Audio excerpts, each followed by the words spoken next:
আজকে আমি আছি কয়রা থানার উত্তর বেতকাশী ইউনিয়নের শেষ প্রান্তে ও দক্ষিণ বেতকাশী ইউনিয়নের শুরুতেই অবস্থিত কপোতাক্ষ মাধ্যমিক বিদ্যালয়। এটি স্থাপিত 1995 সালে। বর্তমানে এই প্রতিষ্ঠানে 2 তলা ও 3 তলা 2টা ভবন আছে। আছে 2টা বিশুদ্ধ পানির টিউবওয়েল। এই বিদ্যালয়ে আছে ছেলে ও মেয়েদের জন্য আলাদা আলাদা টয়লেট ও খেলার মাঠ। ধর্মীয় প্রার্থনার জন্য আছে সুব্যবস্থা। এই প্রতিষ্ঠানটি 20 থেকে 22 বিঘা জমির উপরে অবস্থিত। এই বিদ্যালয়ে 270 জন ছাত্রছাত্রী বর্তমানে অধ্যয়নরত। আছে 15 জন শিক্ষক ও শিক্ষিকা এবং 7 জন অন্যান্য পদে কর্মরত। এই প্রতিষ্ঠানে আছে অসংখ্য ফলজ ও বনজ গাছ।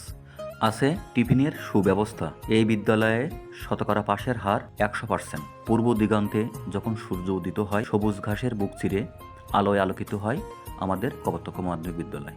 এমন সুন্দর সুন্দর ভিডিও পেতে রাইসা অ্যান্ড রাইমা ব্লগ ভিডিওর সঙ্গে